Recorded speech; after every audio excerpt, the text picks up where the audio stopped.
Bismillahirrahmanirrahim. Assalamualaikum warahmatullahi wabarakatuh. Selamat siang teman-teman semua dan berjumpa lagi dengan saya Ahmad Sofyan Hadi di acara Zoom Meeting Buku Kerja Satu. Dan teman-teman semua, sebenarnya materi kita berlanjut ke ganti tanda tangan. Bismillahirrahmanirrahim. Assalamualaikum warahmatullahi wabarakatuh. Oke, hanya saja teman-teman semua sebelum kita kan sebenarnya materi ini tuh ingin memastikan bahwa Anda memang benar-benar memahami materi, kemudian kalau seandainya ada pertanyaan-pertanyaan diajukan, kayak gitu ya. Karena materi yang sebenarnya ada di apa video kayak gitu. Jadi teman-teman bisa menonton materi yang ada di video. Nah, saya beritahu kepada Anda mengingatkan kembali bahwa sebenarnya materi kita itu sebentar nih.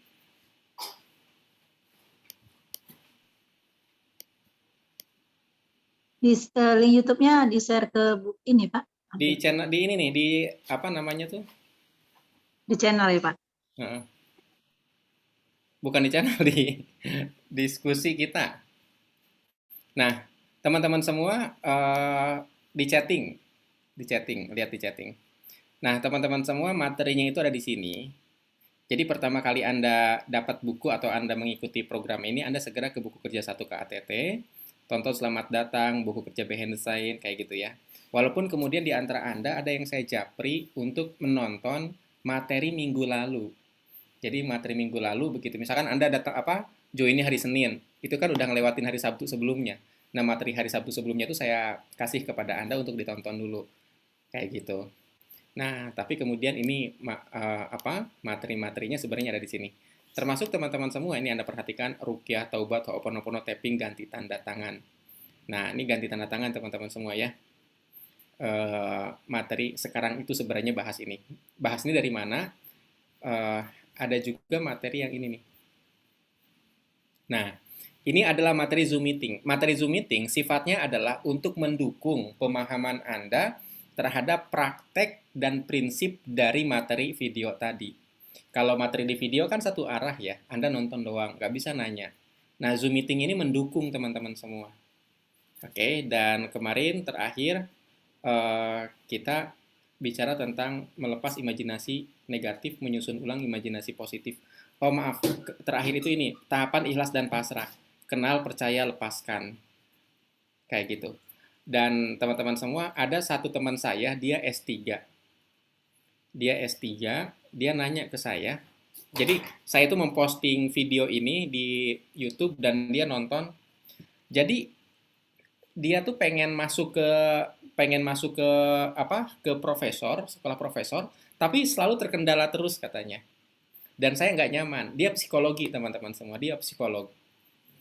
Dia nggak nyaman. Dia nanya ke saya, ini kenapa ya saya nggak nyaman? Nah, setelah dia nonton ini, teman-teman semua, dia jadi ngerti. Oh, ternyata, kan saya tuh bikin urutan ya, bahwa eh, kalau Anda pengen pasrah, mestinya sebelumnya Anda nyaman dulu. Sebelum Anda nyaman, Anda kenal dulu, kayak gitu. Nah, dia udah masuk ke fase kenal, tapi nggak nyaman. Makanya dampaknya apa? Nggak pasrah. Karena nggak pasrah, nggak jadi afirmasinya. Padahal afirmasi-afirmasi sebelumnya dia bilang tercapai. Nah, materi ini benar-benar jadi landasan untuk afirmasi. Jadi Mbak Husna misalkan nanya, gimana sih caranya mengafirmasikan rumah gitu? Itu tuh bagi saya itu bukan jawaban dalam bentuk tips-tips, bukan gitu loh. Oh, lakukan ini aja enggak, karena itu benar-benar harus memahami dulu. Karena sekali lagi materi kita tuh materi benar-benar mendalami. Jadi materi kita tuh bukan Zoom meeting 2 jam setelah itu selesai, nggak akan ketemu lagi, enggak. Kayak gitu. Nah, makanya pemahaman Anda terhadap materi mesti menyeluruh nih. Gitu ya, mesti menyeluruh kayak gitu. Nah, sekarang materi ke-10. Tapi karena tadi ada pertanyaan dari Mbak Husna, saya mau mundur sedikit. Oke. Tentang Ho'oponopono, ada istilah tadi saya kepancing lagi. Nah, karena sebenarnya ini juga menjadi PR teman-teman ya. Pak, saya sudah melakukan terapi, Pak, membayangkan ini dan udah clear. Ketemu orangnya menyebelin lagi, Pak. Oh, saya jadi kayak kesal lagi. Kayak gitu. Pernah ya kayak gitu ya? Oke, link Zoom bukan YouTube. Oh, ini link Zoom ya, bukan YouTube ya. Oke, bentar teman-teman semua. Salah berarti ya. Tenang saudara-saudara. Saya cari lagi yang benarnya yang mana ya. Bentar, bagikan. Salin. Ini saya padahal masih muda ya, tapi kok lupa gitu. Astagfirullah. Oke, lanjut. Jadi ada beberapa prinsip yang perlu Anda ketahui. Ini juga menjadi kendala teman-teman semua ketika Anda punya keyakinan-keyakinan tertentu. Nah, nggak sadar Mbah Husna terpenjara oleh keyakinan Mbah Husna sendiri. Sekali lagi, nggak sadar. Nah, sadar dengan bahwa aku itu terpenjara ternyata. Nah, itu, amin. Di chatting, amin. Saya nggak berani baca, amin aja lah. Oke. Takut sayap terbang, ting, gitu kan. Oke, lanjut. Teman-teman semua, yang mesti Anda pahami bahwa katakanlah ini Anda nih, katakanlah ini saya, ini Anda, ini kita semua, ini kita ada mata gitu ya. Ini mohon maaf kalau gambarnya jelek tidak mewakili, oke, kita ya. Nah kemudian ini tangannya kurang lebih kayak gitu ya. Kemudian ini badan, kayak ini kaki. Nah teman-teman semua tidak sadar kita sebenarnya punya keyakinan yang memenjara, nggak sadar. Kan lah itunya. Lah, Rahma hidupkan kameranya. Oke, by the way, ini suaranya saya tutup dulu semua ya. Oke. Nah, nggak sadar teman-teman semua, kita itu punya keyakinan yang memenjara. Oke, ada keyakinan-keyakinan yang membuat kita merasa, apa sih yang harus aku lakukan? Nah, pokoknya ketika Anda bertanya, apa sih yang aku harus lakukan? Itu sebenarnya nggak sadar, Anda sudah indikasi Anda sudah terpenjara. Oke? By the way, lukisannya bagus kan? Nggak penting. Oke, sampai situ ya. Indikasi orang terpenjara adalah dia bertanya, apa sih? Oh enggak, bukan dia bertanya apa sih, tapi tidak ada yang bisa aku lakukan. Dan ini kadang-kadang teman-teman semua, kita tidak bertanya, tidak membuat pernyataan sevulgar ini. Kadang-kadang sampai kemudian apa yang aku lakukan? Kayaknya nggak ada deh. Ya udah ini aja deh, ya udah itu aja deh, gitu loh. Tapi ya udahnya itu sebenarnya karena dianggap nggak ada hal ideal yang bisa kita lakukan. Nah, sampai Anda sadar bahwa oke, aku sedang terpenjara oleh keyakinanku, keyakinan yang mana, minimal Anda sadar aja, kayaknya ada yang salah deh dengan aku. Itu udah bagus. Itu udah bagus. Sampai Anda sadar bahwa ada yang salah dengan diri saya, itu sudah bagus teman-teman semua. Nah, contoh-contoh keyakinan yang memenjara itu apa? Saya diskusi dengan satu dokter. Saya bilang begini, saat seseorang sakit, maka sakitnya bisa sembuh seiring dia makan, oke, sebab sel selalu regenerasi. Oke, kayak gitu ya. Jadi saya bilang, saat seseorang sakit, maka sakitnya bisa sembuh. Bisa loh ya, sekali lagi bisa. Bisa tuh artinya berpotensi. Oke, saat seseorang sakit, sakitnya bisa sembuh. Seiring dia makan, sebab sel selalu regenerasi. Ketika Anda makan, Anda bertumbuh. Setuju nggak teman-teman semua? Setuju nggak bahwa di saat Anda makan, Anda bertumbuh? Bener nggak? Setuju. Oke, bahwa ada kata-kata sel saling menggantikan satu sama lain, kurang lebih seperti itu. Berarti ketika ada bagian tubuh Anda yang sakit, sebenarnya sel-sel selalu meregenerasi diri sendiri. Benar nggak? Maka itu saja udah cukup menjadi potensi bahwa Anda bisa sembuh. Benar nggak? Nah, tapi kemudian si dokter itu bilang begini, tapi kan Pak, itu benar sih, tapi ada juga yang nggak benernya. Apa? Tidak semua sel regenerasi, Pak. Kata dia tuh begitu. Tidak semua sel regenerasi, kata Bu dokter itu. Walaupun sama dia juga diklarifikasi lagi. Tapi banyakkan yang berganti sih, Pak, daripada yang tidak berganti. Banyakkan sel yang melakukan regenerasi daripada sel yang tidak melakukan regenerasi. Berarti kan potensi kita sehatnya lebih banyak lagi, bener nggak? Nah, pertanyaannya adalah, Pak, saya tetap makan loh, Pak, makan makanan yang sehat. Tapi kenapa kok sakit saya bertahun-tahun gak sembuh-sembuh? Sebab seseorang percaya, yakin dirinya sakit. Itu aja. Seseorang percaya dan atau yakin dirinya sakit. Saya, Pak, kata dokter, itu mengalami schizofrenia. Waduh. Saya, Pak, kata dokter, memiliki mah yang kronis. Aduh, itu udah berat banget tuh kata-katanya. Saya, Pak, kata dokter, sehingga nggak sadar ketika dokter mengatakan begini, begini, begini. Sebenarnya kan ketika dokter mengatakan satu penyakit, itu benar saat itu. Benar nggak teman-teman semua? Setuju nggak? Benar saat itu. Benar pada saat pemeriksaan. Setuju nggak? Setuju. Tapi sebenarnya, apakah besok akan seperti itu? Kita tidak tahu. Kita tidak tahu. Sekali lagi, kita tidak tahu. Hakikat. Kita nggak tahu. Tapi ketika Anda mempercayai, kata dokter, aku tuh kena ini, kata dokter, aku tuh kena ini, Anda percaya berulang-ulang, maka seluruh perubahan, pergantian sel tidak mendukung untuk kesembuhan. Sampai di sini dipahami. Nah, keyakinan apa lagi? Keyakinan bahwa kayaknya aku nggak mungkin deh dapat perhatian dari orang lain. Kayaknya nggak mungkin deh pasanganku akan begini. Kayaknya nggak mungkin deh aku hidup satu rumah dengan bahagia, dengan pasangan, dengan anak. Kayaknya nggak mungkin deh. Paham nggak? Nggak sadar, itu jadi keyakinan. Sehingga apa? Kalau seandainya itu terjadi, maka aku harus melakukan titik-titik. Nah, titik-titiknya itu sebenarnya pelarian dari penjara. Tapi sebenarnya dia bawa penjara itu. By the way, ini Anda diem, paham kan? Paham ya? Saya suka khawatir nih sebenarnya pada paham nggak sih? Paham, Pak. Aman ya, aman ya? Aman. Oke. Sip, merenung, merenung. Mbak Irma merenung. Oke, merenung bagus lah merenung. Oke. Nah, teman-teman semua, penjara-penjara ini berasal dari sugesti. Baik sugesti diri sendiri, kenapa diri sendiri mensugesti? Agar diri sendiri itu bisa menghibur rasa sakitnya.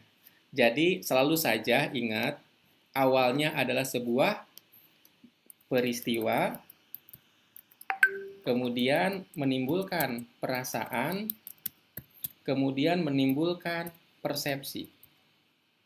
Nah, persepsi. Oke, sehingga menimbulkan keputusan. Selalu saja begitu, keputusan kemudian menghasilkan hasil. Selalu saja begini rumusnya. Dari peristiwa dulu. Contoh peristiwanya itu apa? Contoh misalkan, dipukul ibu. Dipukul ibu. Perasaannya apa? Sedih, marah, kecewa. Oke, persepsinya apa? Emang aku mah nggak berharga. Emang aku mah bukan anak berharga. Oke, akhirnya keputusannya apa coba? Kalau jadi anak yang tidak berharga ngapain coba keputusannya? Ya selaras dengan rasa tidak berharga itu. Ngapain ya kira-kira ya? Ya udahlah, aku mah kerjanya ini aja. Aku mah nggak mungkin bisa kayak orang-orang. Oke, sehingga hasilnya apa? Ya di situ-situ juga. Paham?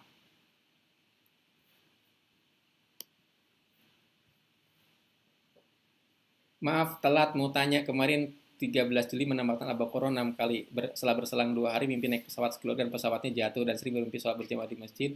Bapak kandung paman sudah meninggal. Ini maksudnya apa ya, Pak? Oke,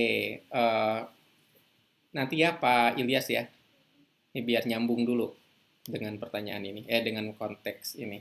Tapi saya simpan pertanyaannya. Oke. Jadi sekali lagi teman-teman semua, persepsi Anda itu bermula dari perasaan. Makanya persepsi misalkan, aku harus hidup dengan kakiku sendiri. Cie, cie, cie. Kenapa? Habis kalau pakai pakai kaki orang nggak bisa diarepin. Habis yang punya kaki kabur-kaburan. Makanya aku pakai kakiku sendiri aja. Ah. Kenapa? Karena kecewa. Ngarepin ke orang nggak bisa diarepin. Paham? Wahai saudara-saudara yang merasa jadi tersangka, ngerti nggak nih? Ngerti, Pak.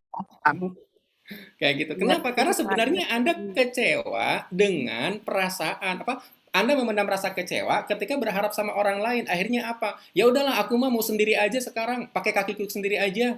Dampaknya apa? Ketemu pekerjaan-pekerjaan yang memang harus sendiri.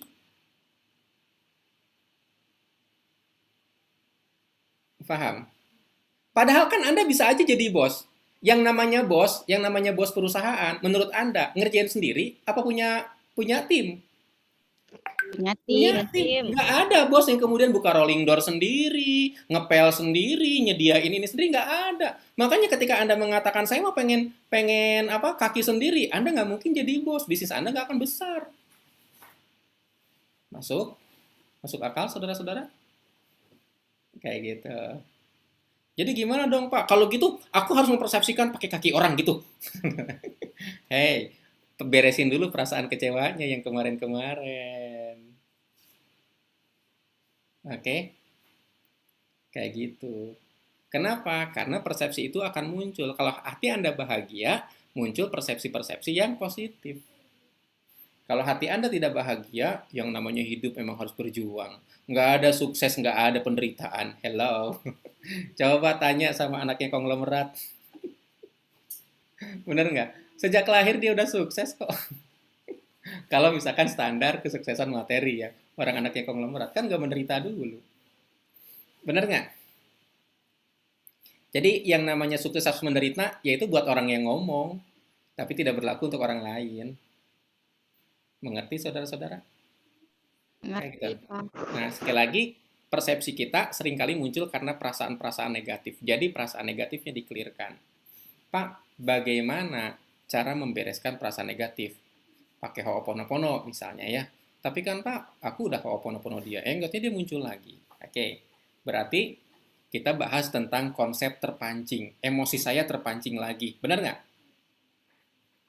Oke, kita bahas konsep emosi yang terpancing.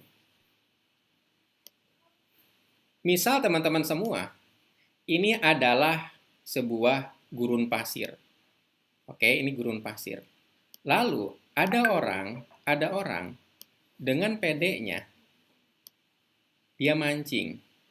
Dia mancing. Di gurun pasir, mancing apa? Mancing ikan. Menurut Anda, kapan dia dapat ikan? Kenapa nggak dapat? Kabarna. Dapat karena nggak ada ikan. Karena nggak ada ikan, benar nggak? Yang namanya mancing harus ada yang dipancingnya, setuju? Setuju. Benar kan? Benar, Pak. Kalau seandainya ini kolam katakanlah ya ini kolam nih. Kayak ada orang mancing katakanlah ya. Kayak ini. Nah, dia duduk di sinilah. Kurang lebih kayak gitulah. Dia mancing. Dapatlah ikan. Memang ada ikannya berarti, benar nggak? Sekarang kalau misalkan ini seorang ibu mancing kemarahan anaknya, berarti di anaknya ada marah sebenarnya, benar nggak? Iya, benar, Pak. Kenapa kok aku terpancing marah? Bukan karena salah si ibunya, tapi salah si anak yang kenapa juga Miara marah. Oh. Paham saudara-saudara? Iya, Pak, paham. Kayak gitu. Jadi, Pak, aku tuh udah ngebersihin emosi negatif gua. Ketemu dia, aku terpancing emosi lagi, Pak. Berarti belum beres.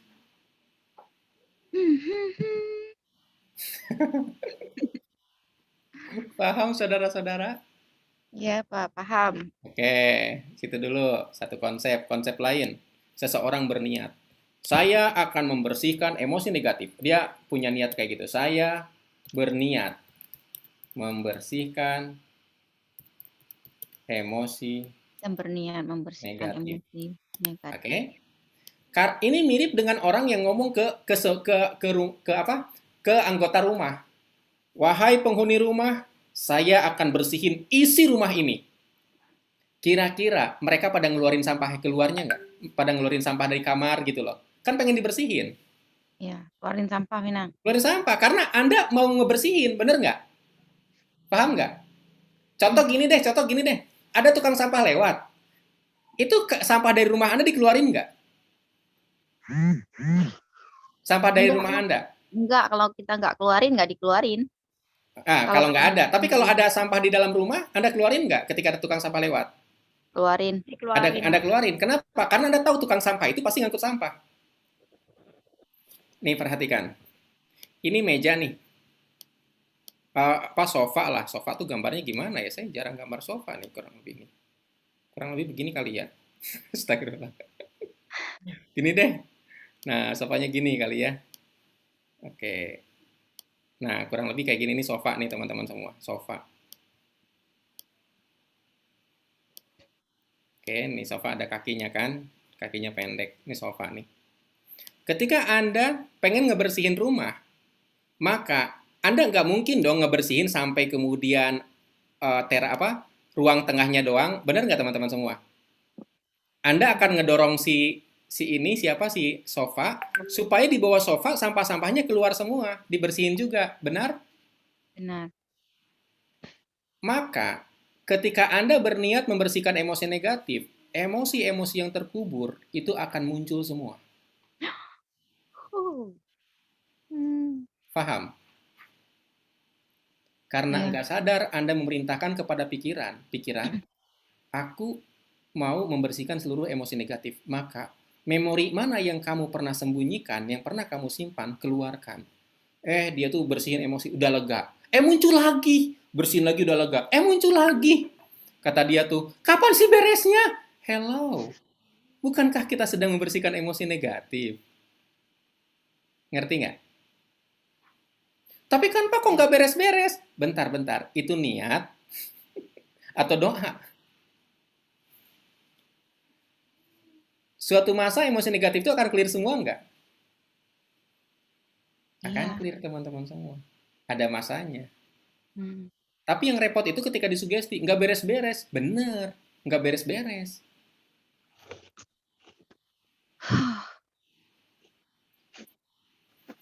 Jadi Anda tahu apa kesalahan Anda? Sampai sini, paham teman-teman semua? Ada pertanyaan silahkan terkait dengan materi ini aja dulu. Terkait dengan materi ini dulu. Nggak ada, lanjut? Pak, izin bertanya, Pak. Silahkan. Tadi yang di bagian yang ada orang terpenjara tadi itu, Pak. Tadi kan Nah, ketinggalan saya, Pak. gimana? Terpenjara karena sugesti atau kepercayaan sendiri dan apa lagi satu lagi, Pak? Lupa, Pak. Sebentar. Jangan nanya gitu dong. Saya jadi ingat. Saya lupa tadi. Yang Itu pada kayak gambar ngetes ayo manusia ingat terpenjara. Gimana ulangi? Ada kan, Pak, yang tadi gambar manusia terpenjara, Pak? Nah, Manusia terpenjara. Nah, ini, Pak. Tadi nah. Bapak bilang, ini manusia terpenjara karena sugesti mereka sendiri. Dan apa satu lagi, Pak? Ada dua tadi kalau nggak salah Bapak bilang, Pak. Alah, yang tahu apa? Saya lupa tadi Apa, saya Pak? ngomong. Bapaknya sih kan. Oke, nanti di rekamannya ya, ditonton ya. Oh Eh, iya di YouTube. Oh iya siap, Pak. Oke, mohon maaf Pak. banget. Anda nanya apa yang saya omongin. Kadang-kadang saya juga lupa teman-teman semua. Tapi insya Allah nanti ingat ya. Oke, Pak. Nanti dicek di YouTube aja gitu, Pak. Oke. Jadi teman-teman semua, materi saya itu sebenarnya itu seringkali akan muncul ketika saya udah begini posisinya. Jadi ketika saya pengen ngetik itu nggak keluar. Tapi begitu saya udah posisi kayak gini, udah ngelihat Anda itu langsung tuh. Oke, ini. Oke, lanjut ya. Itu sebabnya teman-teman semua, saya pernah nonton materi saya sendiri. Lucu kan? Saya yang menjadi Nanti pembicara. nambah YouTube. Tapi saya tonton lagi materinya. Itu kayak apa ya? Oh bagus nih orang nih, bagus nih dia ngomong gini. Kata istri itu, "Ih, lucu kamu ya." Tapi emang bener bagus kata dia. Orang itu kayak, jadi dalam kondisi biasa itu nggak keluar materi itu. Mesti di posisi kayak gini. Oke, lanjut ya. Nah, teman-teman semua, kenapa kok terapi tidak tuntas? Satu di antaranya karena persepsi Anda sendiri sebenarnya ya. Ini kok nggak beres-beres, Pak? Kayak gitu. Nah, saya mau ngasih tahu teman-teman semua, sebenarnya siapa sih yang Anda lawan? Kita kembali kepada pelajaran di zaman Nabi Adam. Wow, jauh sekali ini Nabi Adam ini. Kita belajar dari situ ya. Bahwa teman-teman semua ingat nggak pernyataan iblis ketika iblis dilaknat sama Allah? Pernyataan iblis adalah, aku akan mendatangi manusia dari kiri, dari kanan, dari depan, dari belakang. Benar nggak? Menggoda manusia agar tidak bersyukur kepadamu. Jadi, godaan iblis itu teman-teman semua. Nih, iblis nih. Iblis mengatakan, datang dari depan belakang, oke, kiri kanan. Manusia. Nah, manusia. Tujuannya buat apa? Kata iblis, maka sedikit sekali orang yang bersyukur kepadamu. Jadi tujuan iblis adalah membuat manusia tidak bersyukur. Atau tidak bersyukur itu artinya kufur. Kufur tuh kufur nikmat ya, ingat ya, mungkin ada kufur. Kufur itu tidak bersyukur teman-teman semua. Jadi kata-kata yang bisa kita pahami tidak bersyukurlah. Oke. Anda mesti ngerti pola. Iblis datang dari depan, belakang, kiri, kanan manusia. Tujuannya apa? Agar manusia tidak bersyukur. Pertanyaan saya, ketika terjadi sesuatu, lalu manusia itu mengeneralisasi, katakanlah merasa dirinya menderita, dia bersyukur nggak teman-teman? Enggak. Tidak. Jadi kalau seandainya ada manusia yang kemudian marah, sedih, kecewa, takut, menyesal, apakah ini ciri-ciri manusia yang bersyukur menurut Anda? Tidak. Tidak. Bukan. Tidak. Sampai sini paham ya? Maka teman-teman semua sebenarnya rasa marah, banyak juga rasa marah yang dikomporin oleh si iblis ini. Makanya ada marah yang sampai yang sampai seseorang melakukan tindak kekerasan kepada anaknya misal. Atau misalkan seorang ayah melakukan tindakan kekerasan kepada pasangannya KDRT. Itu udah dikomporin sama iblis itu. Sampai di sini paham ya? Atau katakanlah seseorang bersedih sampai kayaknya mendingan aku mati aja deh. Oke. Nah, itu juga sama udah dikomporin oleh setan lah, kurang lebih kayak gitu ya. Makanya dalam surat An-Nas itu disampaikan bahwa a'udzubillahi samii'il alimi minasyaitonirrajim yuwaswisu fi sudurinas, yang membisikkan kejahatan ke dalam dada manusia minal jinnati wan nas, dari jin dan manusia. Katakanlah Anda pengen ngusir rasa marah, sedih, kecewa ini terapi. Pertanyaan saya, si iblis pada pensiun nggak? Ketika Anda berproses melakukan ini, pada pensiun nggak? Enggak. Enggak. Mereka nggak rela. Loh kan kita udah bersama selama ini, Neng. Masa sih Neng mengusir aku? Kan selama ini Neng suka marah. Selama ini Neng suka meratapi diri sendiri. Kan itu peran aku, kata si jin. Sekarang masa Neng pengen ikhlas? Oh tidak. Tidak begitu. Paham sampai di sini teman-teman semua? Maka Paham, itu Pak. sebabnya teman-teman semua, Anda mesti memaksakan terapi. Atau, Pak, aku nggak mau dipaksa kalau terapi itu gimana? Minta tolong kepada Allah. Ya Allah, saya bermaksud melakukan terapi ini. Engkaulah yang sebenarnya bisa menterapi hamba. Keikhlasan itu adalah ketika kau membenamkan rasa ikhlas, rasa ridho ke dalam hati hamba, ya Allah. Temani hamba, ya Allah. Bantu hamba, ya Allah. Oke, Anda beresin, lalu lakukan program terapi. Baik itu mulai Al-Baqarah, Taubat. Ada satu member behind saya, teman-teman semua. Dia kena penyakit kanker. Oke, dianalisa tanda tangannya, saya ajari dia untuk ruqyah mandiri, diantaranya dengan baca Al-Baqarah. Itu Tetangga-tetangganya ngomong gini, kamu ini punya penyakit yang separah itu, tapi kok masih bisa jalan-jalan ya? Sampai nanya kayak gitu. Kayak gitu kan. Kemudian pada saat saya ke kotanya dia ketemu, lalu ya lanjutin terapi, sama, efeknya mual, muntah. Akhirnya saya bilang, oke lanjutin Al-Baqarah. Baca istighfar ya, istighfar gitu kan. Istighfar taubat, tulis kesalahan-kesalahan yang dianggap dosa, lalu taubatin satu persatu. Saya bilang gitu kan. Dan ternyata teman-teman semua ada momen dia mengadu kepada saya, Pak, suamiku tuh begini, begini, begini. Jadi ada hal yang buat dia tidak nyaman dari pasangannya, kemudian dampaknya apa? Itu penyakitnya jadi kayak tambah menyerang lagi gitu loh. Antibodinya turun dan penyakitnya menyerang sampai nggak ketolong, meninggal. Yang poinnya adalah saya merasa cukup tenang karena menyarankan dia baca Al-Baqarah dan taubat. Benar nggak teman-teman semua?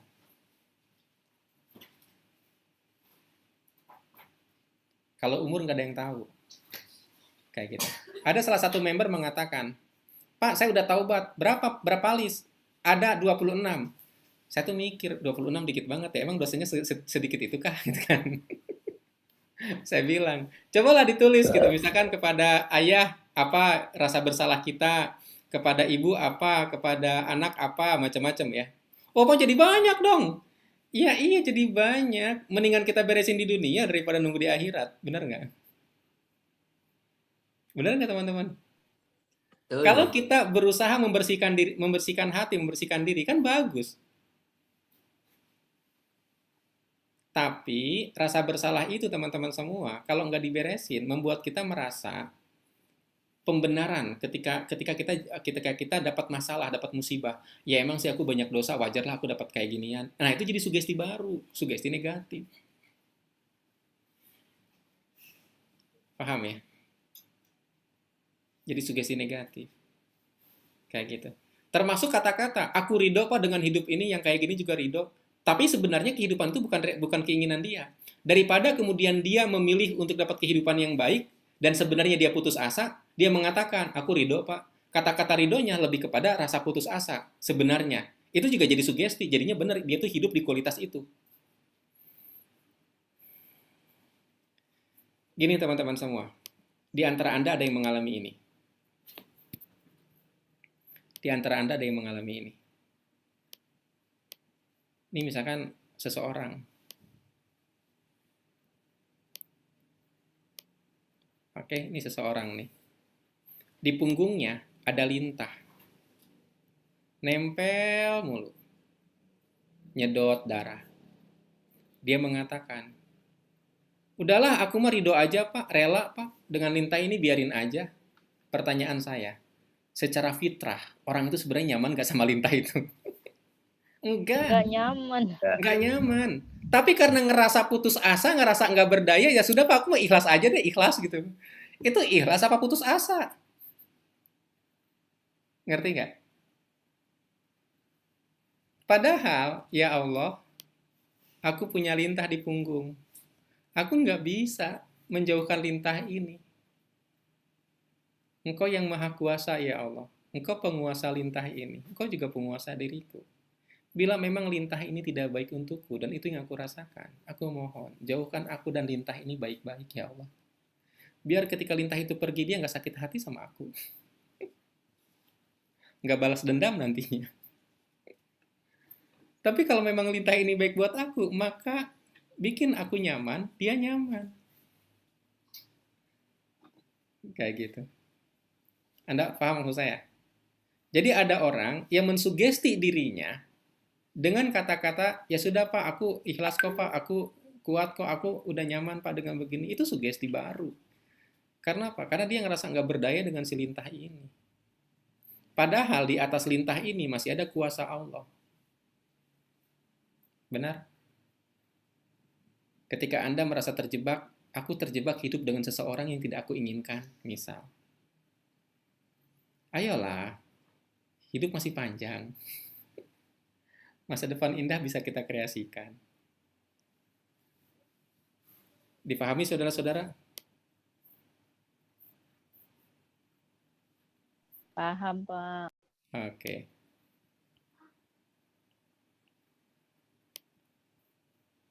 Nah, apalagi teman-teman semua, misalkan Anda hidup bersama seseorang, katakanlah suami, katakanlah istri. Ya Allah, orang suamiku, istriku seperti ini. Aku nggak nyaman. Engkau yang menciptakan dia, ya Allah. Bener nggak? Bahwa suami pas atau istri diciptakan oleh Allah? Engkau yang mampu mengubah sifatnya, ya Allah. Bener nggak? Ya Allah, aku mohon untuk kebaikan ibadahku, untuk kebaikan akhlakku. Aku mohon, ya Allah, perbaiki sifat suamiku. Tidak ada yang tidak mungkin saat kau berkehendak. Bener nggak? Nggak ada ketetapan-ketetapan yang dia mah udah emang begitu, Pak. Kayaknya dia nggak bisa, Pak. Pak, gimana caranya, Pak? Suamiku tidak mau apa terapi, Pak. Justru pertanyaan itu Anda ajukan kepada Allah. Ya Allah, gimana nih? Suamiku tidak mau terapi. Walaupun sebenarnya tidak mau terapi saat itu. Masa depan gimana? Allah alam. Jadi yang bikin suami tidak mau terapi adalah pernyataan si istrinya sendiri. Yang membuat si istri tidak mau terapi adalah pernyataan si suaminya sendiri. Dia mah emang begitu. Nah itu teman-teman semua. Itu udah persepsi, udah sugesti. Dia mah emang begitu, Pak. Oke? Clear teman-teman semua? Sampai sini ada pertanyaan terkait materi tadi?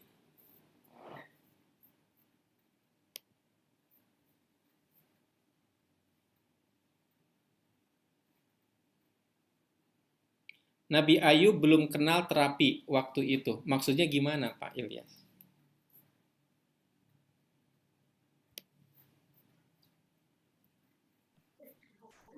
Maksudnya gimana, Pak Ilyas? Nabi Ayub, Pak, kemarin kan dia ridho atas penyakitnya. Terus? Maksudnya apa keridoannya itu? Sekarang saya tanya, Pak. Perbandingan iman Nabi Ayub dengan iman kita sama nggak, Pak? Jauh, Pak. Jauh ya. Berarti pernyataan Nabi Ayub seperti itu ridho, dengan pernyataan kita seperti ini ridho, sama apa beda, Pak? Beda, Pak, beda. Beda. Nggak bisa disamain ya. Nabi ketika bilang, oke saya ikhlas, saya ridho, itu benar. Tapi kita, saya ikhlas, saya ridho. Kenapa kamu ikhlas, saya ridho? Habis terpaksa sih, nggak ada pilihan lain. Itu pengalaman saya ya. Gitu ya Pak Ilyas ya? Oke. Jadi, beda. Beda. Sama kayak gini teman-teman semua. Sama kayak gini. Siapa di antara Anda yang pernah mengamalkan zikir 1000 kali, zikir 3000 kali? Siapa di antara Anda yang pernah mengamalkan itu? Oke, ada mungkin ya. Teman-teman semua, kenapa kok para sahabat zikirnya banyak? Itu karena mereka mencintai dan merasa nyaman. Sama seperti katakanlah seorang anak baru pulang dari pesantren. Terus ibunya bilang, "Nak, kamu jangan kemana-mana, di sini aja." Kenapa? Lagi rindu-rindunya mama. Bener nggak? Bener ya? Si anak baru pulang dari pesantren, gitu kan? Kamu jangan kemana-mana. Sehingga si ibu itu selalu saja pokoknya melakukan hal-hal baik kepada anak.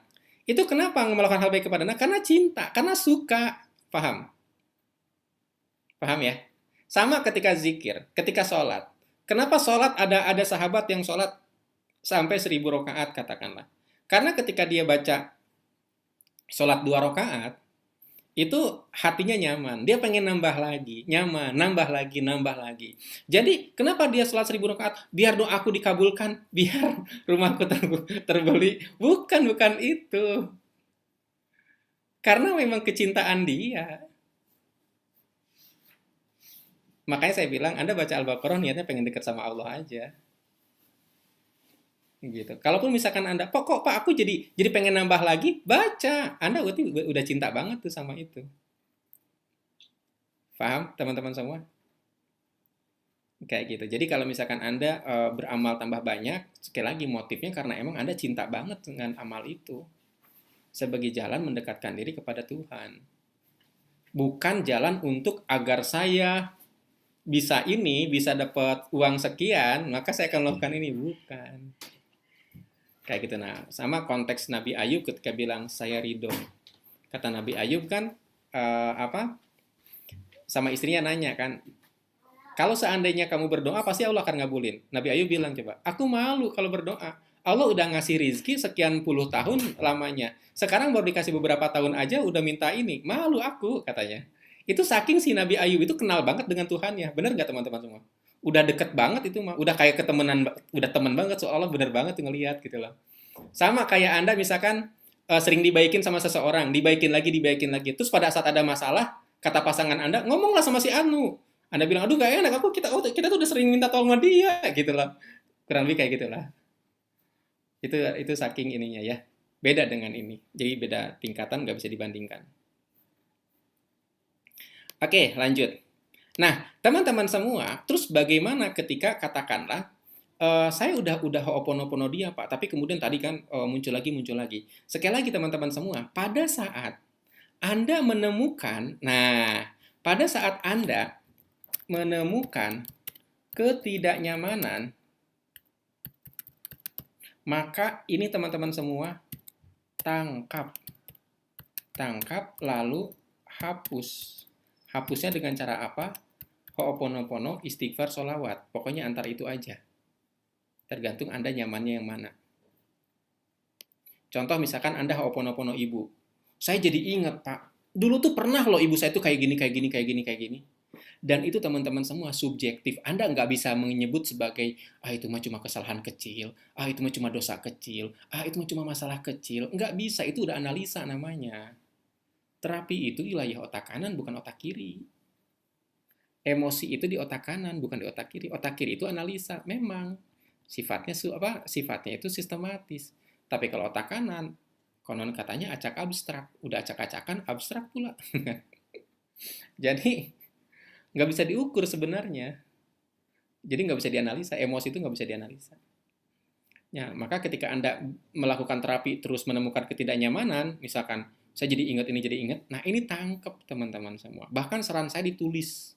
Saran ditulis. Atau ditangkap, lalu hapus. Hapusnya dengan cara apa? Nah, saya ikhlas ya Allah. Ingat kemarin kita pernah belajar, saya ulangi lagi di sini, saya ikhlas ya Allah. Jadi teman-teman semua, cara menghapusnya adalah terima dulu. Akui, terima, lepaskan.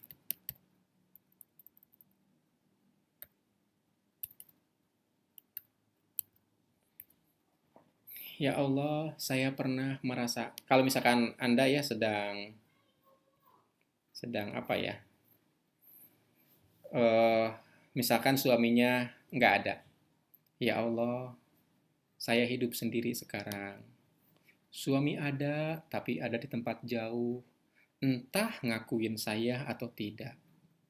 Saya pun tidak dinafkahi. Saya udah nggak dapat haknya.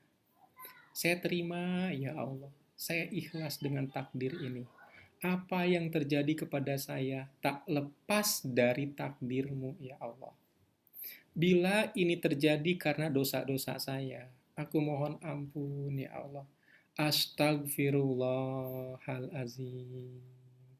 Astagfirullahalazim. Astagfirullahalazim. Lalu sholawat Allahumma sholli ala Muhammad. Setelah itu ho'oponopono, aku mengasihimu, aku menyesal, maafkan aku, terima kasih. Ini juga sebenarnya bisa dipakai untuk penyakit-penyakit fisik. Ketika Anda merasa sakit gigi, bilang aja, ya Allah sakit gigi ini, ya Allah. Ingin ngunyah, nggak bisa. Ingin bicara, nggak nyaman. Saya terima sakit gigi ini, ya Allah. Saya terima rasanya. Bila ini terjadi karena dosa-dosa hamba, aku mohon ampun. Hamba ikhlas, ya Allah. Hamba terima. Astagfirullahalazim. Astagfirullahalazim. Oke? Ya Allah, aku sudah menjomblo sekian tahun. Malu rasanya. Ditagih mulu sama orang-orang, sama orang tua, sama ibu, sama bapak. Mereka selalu bertanya, kapan nikah, kapan nikah? Saya malu, ya Allah. Dan saya pun sebenarnya gelisah. kadang suka membuat saya merasa tidak percaya diri. Benar nggak sih akan ada yang mau dengan saya? Saya terima ya Allah. Status saya belum menikah ini saya terima. Saya ikhlas dengan takdirmu. Oke, teman-teman semua. Sampai sini. Suaranya kecil banget tadi. Iya, emang saya kecilin tadi. Tapi dua tadi udah kedengeran kan? Kayak gitu teman-teman semua ya. Jadi teman-teman semua, keajaiban tuh nggak mesti Anda dapat uang gitu kan. Keajaiban itu Anda mendengarkan, mendapatkan apa yang Anda anggap sebelumnya kayaknya nggak mungkin deh. Tapi Allah membuat itu mungkin. Kayak gitu. Saya itu punya penyakit kemarin. Nah, ini penggunaan kata-kata mesti tepat nih. Saya tuh punya penyakit kemarin, kaki gajah. Walaupun waktu kecil sih disebut kaki gajah bukan gitu kan. Disebut ini bukan, itu bukan. Pokoknya kaki saya bengkak sebelah aja, sebelah kanan. Awalnya itu cuma di bawah mata kaki, naik ke mata kaki. Lama-lama ke betis. Dari SD kelas 2 sampai saya usia 40 tahun. Kebayang nggak sih? Dulu kalau seandainya kaki itu bengkak lalu mengempes, itu kulit-kulitnya itu kayak kulit ular. Saya kupasin itu kulit tuh, kulit kaki. Kebayang nggak? Dan saya praktek ini teman-teman semua. Nggak taunya kaki di betis itu kempes. Di mata kaki kempes. Di kaki juga kempes. Walaupun masih ada dikit-dikit gitu ya. Masih kelihatan lebih besar sedikit, tapi nggak separah sebelumnya. Yang saya anggap, oh ini kayaknya sampai mati jangan-jangan saya kayak gini. Dulu ya, sempat kayak gitu. Tapi ternyata kempes teman-teman. Kayak gitu ya. Saya ikhlas, saya pasrah. Jadi, kesalahan kita teman-teman semua adalah semua penyakit. Nah ini konsep umum teman-teman. Bahwa kesembuhan itu manakala kita kembali kepada fitrah. Fitrah penciptaan. Ketika Anda sakit, yang disebut sakit itu apa? Ada organ tubuh yang tidak berfungsi sebagaimana fitrahnya. Ada jantung yang tidak berfungsi sebagaimana fitrahnya. Ada pencernaan yang tidak berfungsi sebagaimana fitrahnya. Itu adalah penyakit.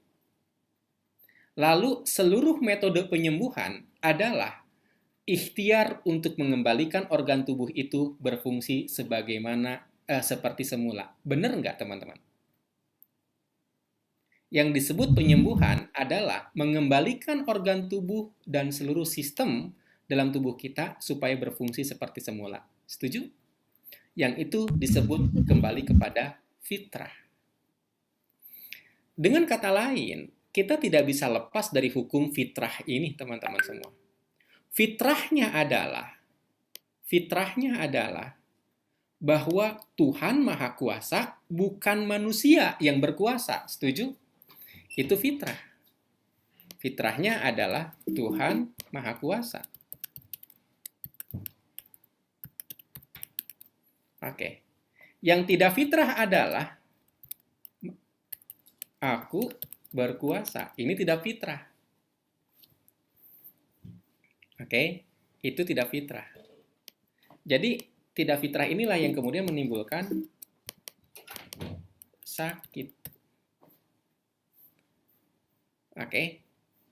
Ketika Anda ingin berkuasa, Anda pasti sakit. Secara fisik pasti sakit. Kapan ketika Anda mengatakan saya berkuasa? Ketika Anda ingin mengendalikan orang lain. Yang ketika Anda gagal mengendalikan orang lain, Anda kecewa. Itu udah otomatis.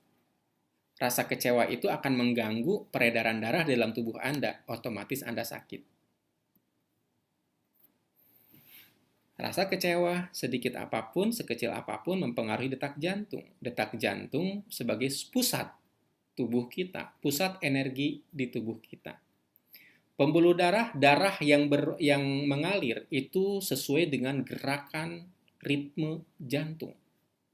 ritme jantung, tekanan jantungnya rendah, maka sama, darahnya pun mengalir rendah. Ada istilah darah rendah.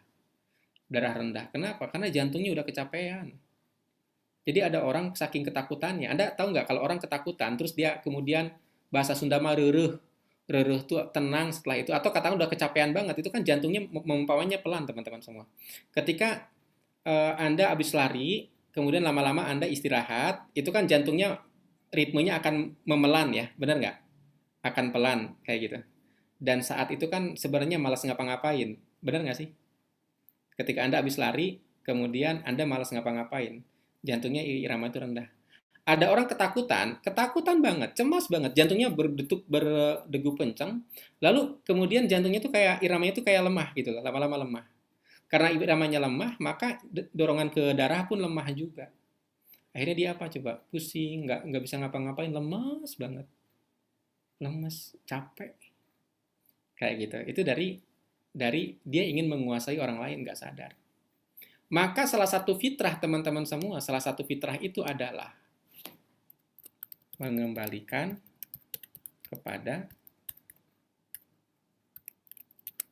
Allah. Itu fitrahnya. Kembalikan lagi kepada Allah. Anda nggak bisa. Kalau menterapi diri sendiri nggak bisa. Ayo, saya jamin. Banyak deh pengalaman. Aku terapi ini, terapi itu, terapi ini, terapi itu. Nggak efektif, teman-teman semua. Tambal sulam, iya. Tambal sulam, iya. Anda beres, nanti muncul penyakit baru. Beres lagi, muncul lagi penyakit ini. Tapi begitu Anda kembalikan kepada Allah, Anda ambil kuasa di atas diri Anda, diserahkan kepada Allah, maka kembali kepada fitrah. Inilah yang disebut sembuh, sehat. Maka kata-kata pamungkas, ketika Anda mengalami atau merasakan ketidaknyamanan adalah kata-kata pamungkas. Ya Allah, saya terima. Titik-titik. Saya memilih ikhlas. Saya pasrahkan kedamaian hati saya kepadamu. Lanjutkan dengan boleh istighfar, boleh ho'oponopono, boleh sholawat. Ini kata-kata pamungkas. Apapun yang Anda rasakan ketika nggak nyaman, Anda ingat virus corona, saudara-saudara yang meninggal, ada rasa cemas dong. Ya Allah, saya terima ketakutan ini. Saya terima kepergian dia, ya Allah. Saya memilih ikhlas. Saya pasrahkan kedamaian hati saya kepadamu. Astagfirullahaladzim. Berulang kali sampai Anda merasa lega. Lega banget. Plong banget. Nah, pada saat itulah teman-teman semua, ini yang disebut fitrah. Anda kembali kepada fitrah. Mengembalikan semua kepada Tuhan. Oke? Ketika Anda mendapatkan penawaran bisnis, jangan bilang, oke, saya ikut. Kalau perlu Anda nanya dulu, ya Allah, apakah ini baik buat saya? Istikharah ya. Ya kurang lebih, kalau memang ini baik, mudahkan gitu loh. Kalau kau punya pilihan yang lebih baik, arahkan hamba ke sana. Jadi jangan mengatakan, oke, kayaknya saya bisa deh, saya pasti bisa. Konteksnya teman-teman semua, Anda kembalikan dulu kepada Allah. Sehingga ketika Anda mengatakan bisa, kenapa Anda bisa? Karena saya bersama Tuhan. Kurang lebih seperti itu. Paham ya? Kenapa saya bisa? Karena saya bersama Allah. Insya Allah, apa sih yang nggak mungkin Allah wujudkan? Konteksnya kayak gitu. Jadi bukan saya bisa dalam makna, oh gampang, saya juga bisa, kayak sombong gitu. Bukan itu ya konteksnya. Tapi bersama Allah saya bisa. Makanya ada kata-kata insya Allah sebenarnya, bila Allah mengizinkan. Kayak gitu ya. Jadi lebih kepada makna itu lebih ke bersama Allah saya bisa. Kayak gitu. Sampai di sini dipahami teman-teman? Mbak Husna, dipahami? Iya Pak, paham Pak. Oke, sekarang udah kebayang apa yang perlu dilakukan? Ya harus di ho'oponopono orang tua, terutama ibu. Karena ya yang beratnya ya itu mungkin kayak ibarat sampah yang muncul, yang agak sulit Husna terima ketika ibu minta duit. Ketika Husna sekarang sudah ada duit, dia gampang banget. Sedangkan dulu selesai sekolah SMP langsung dikembalikan ke ayah karena dia selalu beralasan nggak ada uang. Tapi ketika sekarang sudah ada uang, dia mudah banget. Setiap butuh uang pasti nelpon tanpa nanya kabar. Ibu Oke, butuh uang, ibu butuh ini, butuh itu. Mbak Husna. Jadi betul nggak tahu Pak. Jadi kayak kalau udah mau hoponopono ibu itu kayak males ngebayanginnya itu Pak. Kayak itu sampah besar banget gitu. Sampah yang Oke, menakutkan, sip. menyakitkan. Jadi gini Mbak Husna, Ya, Bu. hati-hati dengan perasaan aku dibuang. Aku pernah dibuang. Hati-hati dengan perasaan itu. Dulu pernah. Jadi sampai Pak ya dia udah kecewa banget sama ibu, sampai kesal sama anak. Sekarang tuh kayak memang kasihan banget sama anak, sampai saya pondokin. Ya namanya anak-anak kadang-kadang kan bikin kita kesal Pak ya, apalagi Husna yang merantau, jadi kadang pusing. Terus Husna bilang, sudah kamu Umi buang aja. Kan dia manggil Umi buang aja kamu. Jadi dia sebenarnya sedih, Husna juga sedih, tapi kesel. Makanya Husna sampai pondokin karena apa? Setiap ibu telepon nggak membuat Husna nyaman karena dia tidak memberi tapi selalu meminta. Sehingga kekesalan Husna kadang Husna lampiaskan ke si anak gitu. Mau Husna putusin komunikasi kan nggak mungkin. Kalau dengan mantan Husna putusin komunikasi, nggak mau komunikasi karena dulu kesel juga, kecewa. Jadi kadang-kadang terlampiaskannya ke anak karena dia kan nggak memberi nafkah sedikit pun untuk anak. Jadi kadang-kadang Husna tuh capek banget cari uang Pak, capek banget cari uang untuk diri sendiri, untuk anak, ditambah lagi ibu nelpon minta duit. Jadi sudah bercampur-campur rasa itu Pak. Gitu Pak, doain Husna Pak ya, semoga kuat.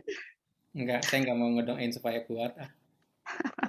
Semoga kuat itu berarti pengen nambah beban. Oh ya Allah. Terus gimana Pak? Oke, jadi itu sebabnya teman-teman semua, sebelum Anda melakukan terapi, Anda dekati Allah dulu. Kenapa kok Anda merasa berat saat melakukan terapi? Karena si setan nggak mau Anda diterapi. Paham? Sebab kalau Ya, Anda diterapi terus Anda jadi ikhlas, Anda udah nggak mempan lagi digodain. Anda pasti akan menjadi wanita solihat, lelaki soleh, yang dimana iblis nggak suka. Nanti sepi dia di neraka. Paham? mm, Nah, seluruh perjalanan Anda menuju keikhlasan, minta tolong sama Allah. Caranya gimana? Baca lagi Al-Baqarahnya ya. ya Pak. Oke, baca lagi Al-Baqarahnya. Nah, teman-teman semua ada pertanyaan-pertanyaan teknis terkait Al-Baqarah. Ini saya jelasin di sini untuk melengkapi aja. Jadi gini teman-teman semua, di video sebelumnya kita bicara tentang keikhlasan dan salah satu teknisnya adalah baca Al-Baqarah. Nah, di sini saya kasih tahu teknisnya. Jadi teman-teman semua, eh, ada orang yang memang mengalami gangguan jin. Gangguan jin itu apa? Jinnya masuk ke tubuh seseorang.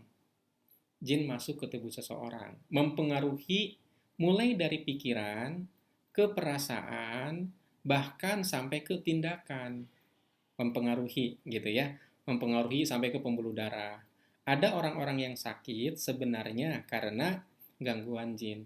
Indikasi sakit karena gangguan jin adalah ketika secara medis pun nggak ketemu kayak gitu. Tapi begitu diberesin itunya barulah sembuh kayak gitu ya di itunya. Soalnya kakak saya itu juga dia sering melakukan rukyah tapi dengan cara akupunktur. Awalnya akupunktur di Jakarta. Nah, itu dia cerita seperti itu. Oke. Nah, terus cara membereskannya seperti apa? Ingat, konsep jin ada dalam agama. Jadi kembali sesuai jalur agama lagi. Kayak gitu ya. Karena istilah jin itu kita pahamnya dari agama, berarti penyelesaiannya harus pakai cara agama lagi. Jangan pakai di luar agama. Nanti tambah liar. Kayak gitu, tambah liar ya. Nah, caranya Anda baca Al-Baqarah. Pertanyaannya kenapa sih mesti Al-Baqarah? Kenapa nggak yang lain? Surat Al-Baqarah itu bisa dibilang ada hadisnya, itu sihir pun tidak akan mempan ketika seseorang baca Al-Baqarah. sihir pun. Bahkan sampai ada beberapa hadis kalau ketika orang itu baca salah satu ayat ya dalam Al-Baqarah di pagi hari dilindungi sampai malam gitu loh, sampai pagi lagi. Dibaca pagi hari maka dilindungi lagi sampai sorenya.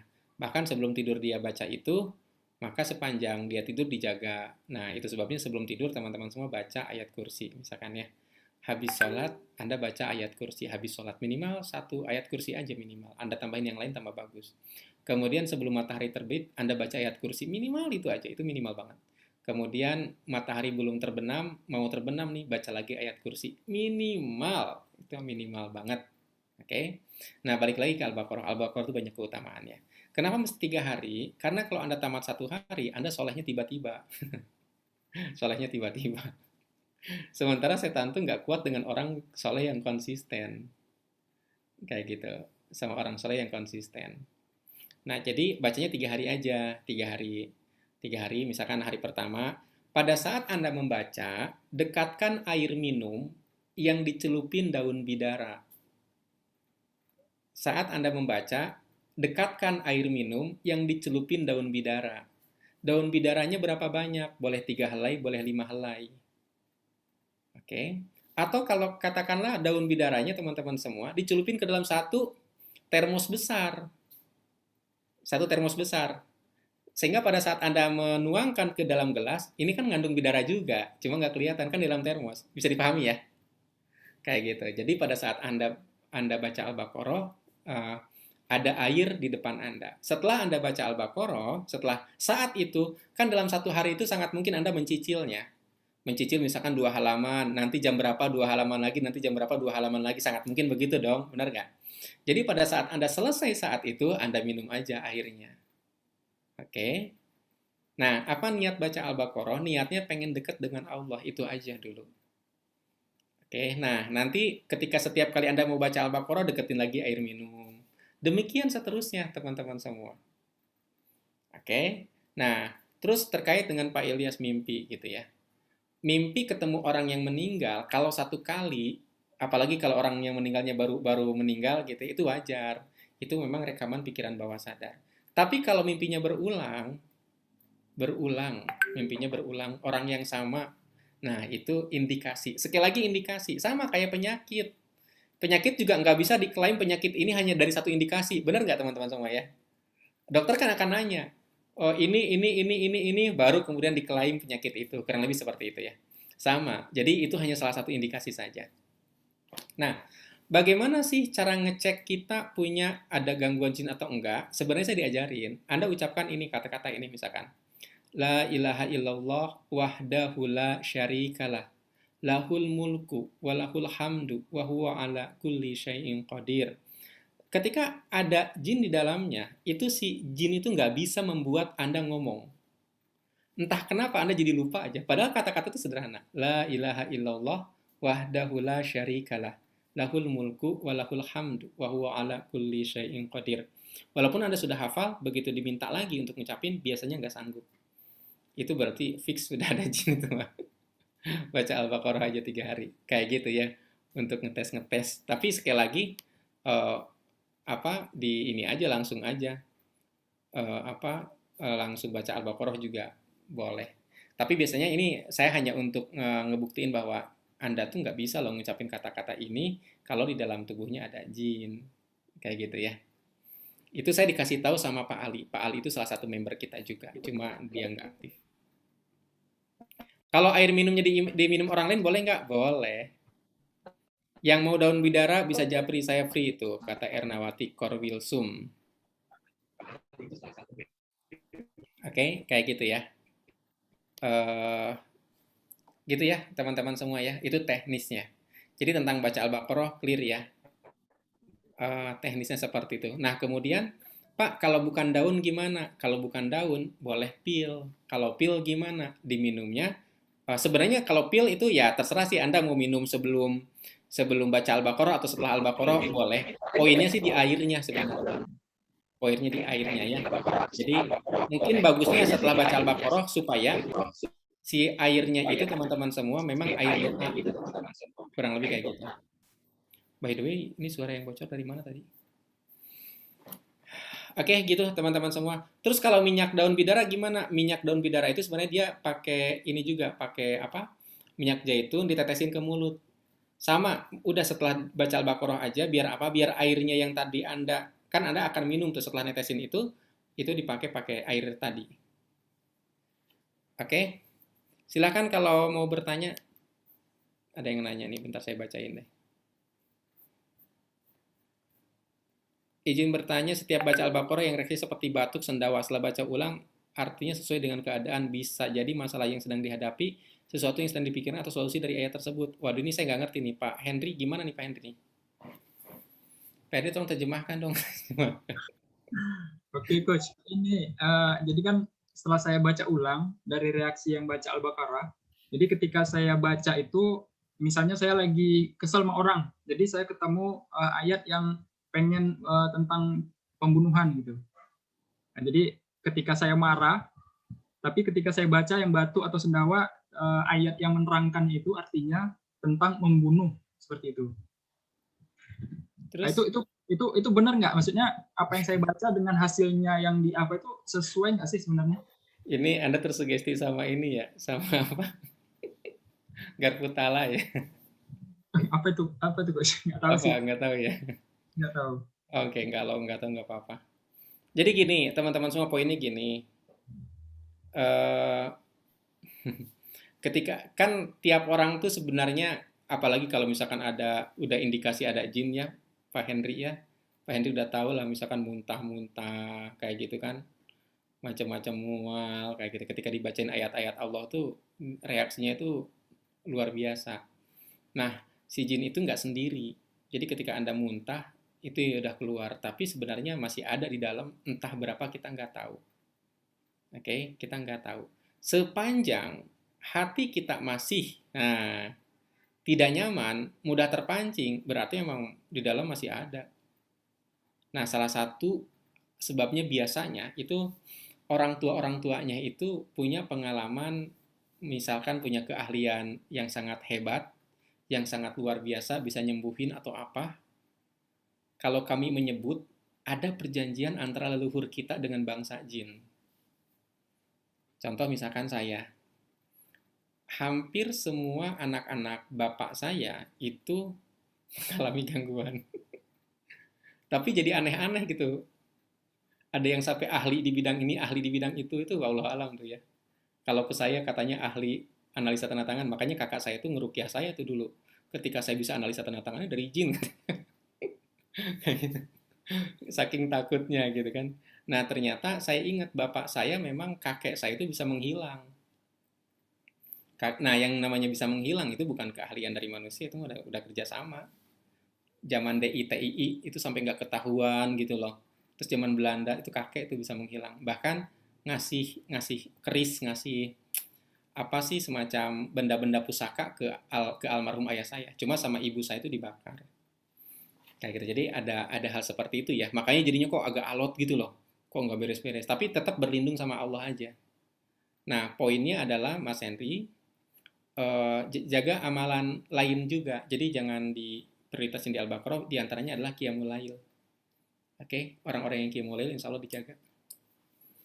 Gitu ya, Mas Henry ya. Tapi masalah misalkan saya kok jadi begini, jadi begitu, jadi ayat ini, ayat itu bisa jadi penafsiran-penafsiran yang serampangan sebenarnya. Benci seseorang jadi malah ngelihat ayat yang tentang pembunuhan, misalnya, oh jangan, ngeri juga gitu kan. Benci seseorang jadi dibunuh dong orangnya kan. Nggak boleh gitu. Saya sih persepsinya gitu karena akhir-akhir ini karena udah mulai tenang, jadi saya baca kan udah pernah punya pengalaman kecewa tuh. Jadi ketika saya baca, saya nggak ingat sih ayat keberapa karena belum jumpa. Jadi diminta ketika memberikan sesuatu kepada orang lain itu jangan mengingat-ingat. Artinya kalau memang mau membantu ya setiap pemberian yang kita infakkan kepada orang lain itu akan dibalas oleh Allah. Artinya saya lihat, artinya ini ya berarti solusinya. Artinya ketika memang saya kecewa sama orang, saya nggak perlu membalas atau kecewa karena memang akan dibalas oleh Allah dengan berlipat ganda. Saya persepsinya seperti itu. Apa? Ya itu bagus sih Pak Henry. Saya juga pengalaman Mas Henry, saya kan dulu punya penyakit mah ya.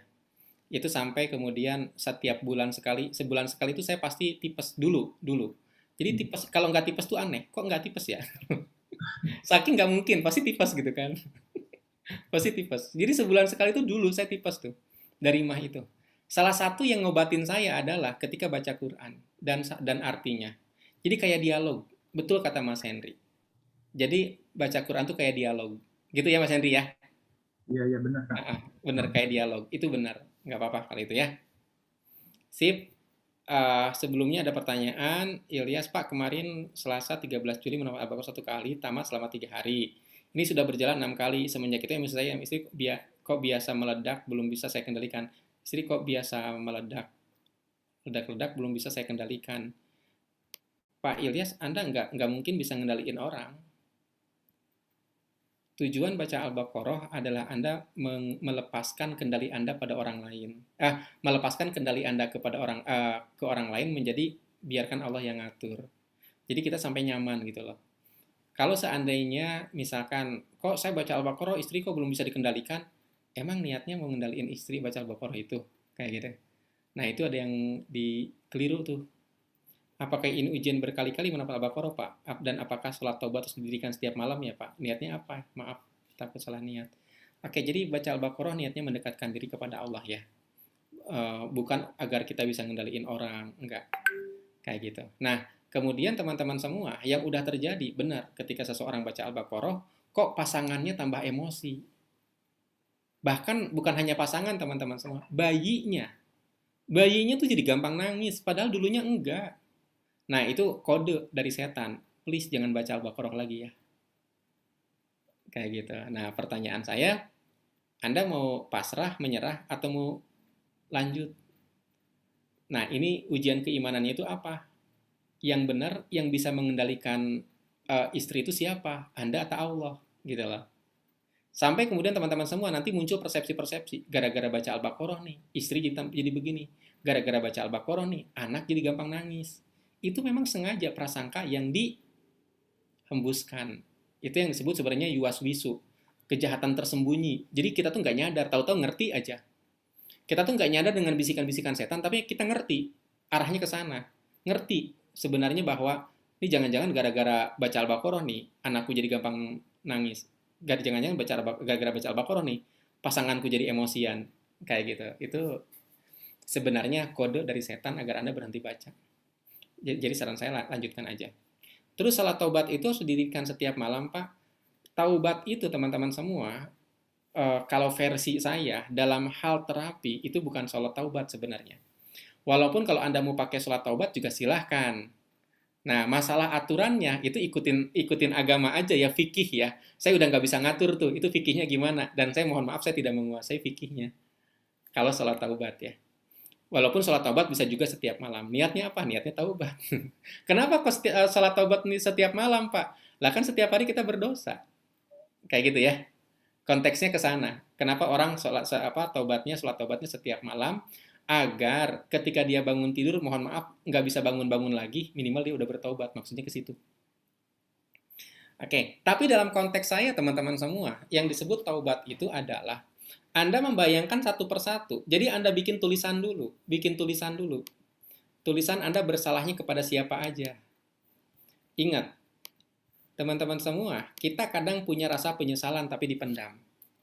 Kenapa kita menyesal? Karena kita tahu itu tuh dianggap dosa, dianggap salah. Setuju nggak? Penyesalan karena dianggap bahwa itu dosa. Nah, kepada siapa? Misal yang terdekat kalau Anda sudah punya anak, kepada anak. Anaknya ada 3, misalkan anak si A. Nanti Anda tulis nih, kepada anak si A itu apa aja.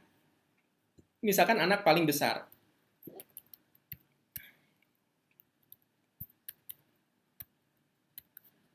Oke, macam-macam nih, dan seterusnya ya. Yang kedua misalkan kepada anak B. Anak B itu maksudnya anak kedua. Apa pengalaman Anda yang merasa bersalah banget? Tulis. Jadi, Pak, panjang dong, banyak dong. Iya. Agar apa? Jadi kadang-kadang gini teman-teman semua. Ini pengalaman saya ya. Ada seorang ibu ngelihat anaknya itu penuh penyesalan. Ya aku tuh, ya gimana dia mau pinter, orang dikasih makannya juga dulu jarang dikasih makan, jarang nutrisi, misalkan ya. Padahal sebenarnya bisa jadi dulu oke lah dia jarang dikasih makan, jarang nutrisi, tapi kan hidup selalu bertumbuh gitu loh. Sangat mungkin kemudian sebenarnya pernyataan itu nggak benar, karena hidup selalu bertumbuh dia sudah dapat nutrisi pengganti. Tapi karena ngerasa bersalah, ngerasa menyesal, sering menyalahkan diri sendiri, ngelihat anak tuh wajar lah anak ini sakit-sakitan, orang dia juga dulu makannya kayak gitu, gini gini gini. Nah nggak sadar tuh jadi sugesti, sehingga anak diliputi sugesti ibunya. Kualitas kesehatan anak, kualitas emosi anak selaras dengan sugesti ibunya. Ibunya kesal mulu kalau ngelihat anak, anaknya perilakunya ngeselin. Nggak sadar. Nah, sebenarnya dari mana muaranya? Itu dari penyesalan orang tua kepada anak di masa lalu. Mungkin pernah mukul, mungkin pernah apa. Nah, ini makanya ditulis, diberesin satu-satu. Dampaknya apa? Begitu ngelihat anak, netral. Ngelihat anak tuh netral. Sehingga mudah banget untuk menyuntikkan rasa bahagia. Mudah sekali. Ngelihat anak tuh, ya Allah, cakepnya. Kayak gitu ya. Nah, teman-teman semua, satu kayak gini teman-teman semua. Anda pegang deh jantung Anda. Pegang jantung Anda. Coba hitung deh berapa kali dia berdetak. Tes, suara saya kedengeran nggak sih teman-teman? Kedengaran Jelas, Pak. Pak. Dengaran Tuh, Coach. Putri Agung jelas katanya. Jelas. Ada yang Iya pakai kayak kemeres handphone 2 itu tuh. nggak tahu yang lain. Apa di saya? Oke, lanjut ya teman-teman semua. Perhatikan jantungnya berdetak. Pertanyaan saya, siapa di antara Anda yang terus berusaha mengawasi detak jantung agar terus berdetak sesuai fungsinya, nggak pernah berhenti? Pernah nggak Anda mengawasi? Tidak pernah, Pak. Nggak pernah. Padahal jantung itu vital, bener nggak? Menurut saya, jantung berdegup tanpa kita kontrol, itu aja udah karunia luar biasa, bener nggak? Lalu, teman-teman semua, saya punya anak 3, istri saya 1. Dan di saat mereka tertidur, jantung mereka tidak perlu saya kontrol. Sehingga apa? Ketika saya ngelihat anak saya, yang ada tuh rasa syukur. Ya Allah, Alhamdulillah. Paham teman-teman semua ya? Paham, Guru. Paham. Jadi, Siap. bukan ngelihat, ingat anak tuh bukan, ya Allah ini anak, saya pernah ngelakuin ini, aduh. Paham ya? Bukan itu, gitu loh. Contoh misalkan Anda membawa anak ke pesantren. Pernah keluar kata-kata negatif misalkan. Sebenarnya Anda nyesal sebenarnya dengan kata-kata itu. Padahal bukan maksud Anda untuk begitu. Sehingga ngelihat anak tuh, ya Allah, aduh, nggak tenang gitu. Nah, itu nggak sadar, jadi vibrasi negatif ke Anda. Makanya kita beresin teman-teman semua. Nah, kenapa saya anjurkan istighfar, sholawat? Karena itu juga sama teman-teman. Sama mirip Ho'oponopono sebenarnya.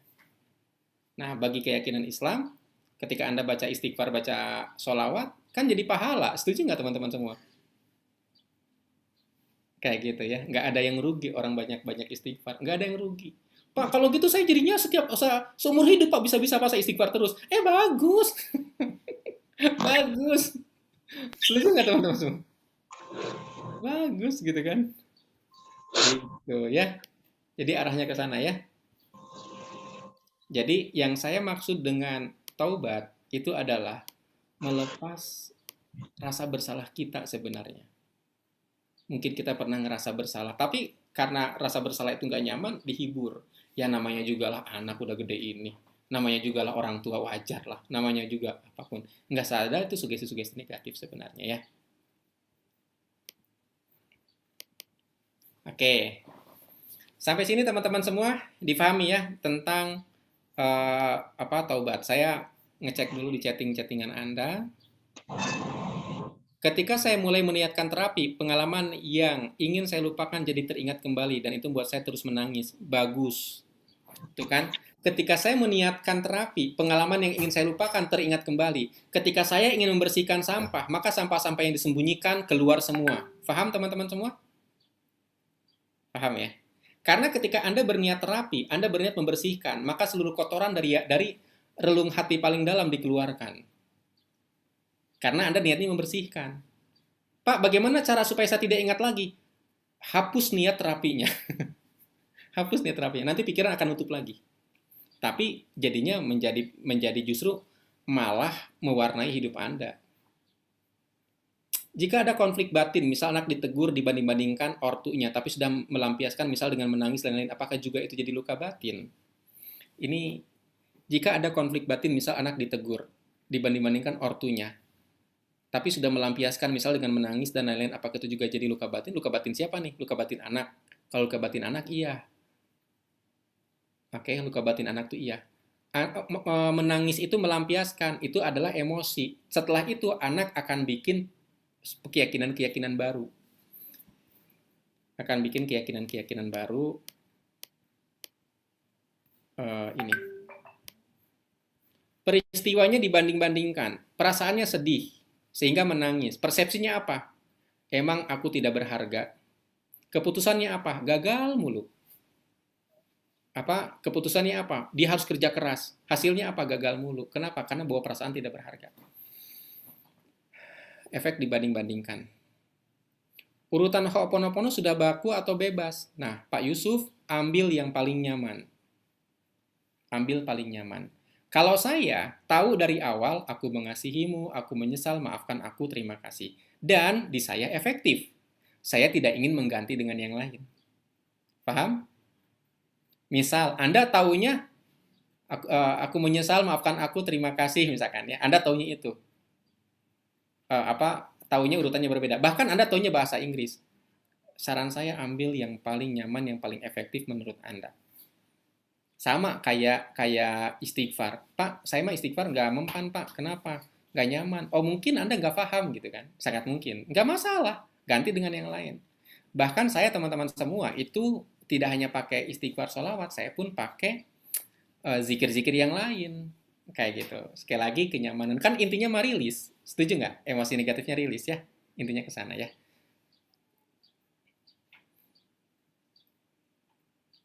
Pengalaman saya hampir sama dengan Pak Ilyas. Setelah membaca Al-Baqarah, emosi saya sering meledak-ledak. Nah, itu tuh.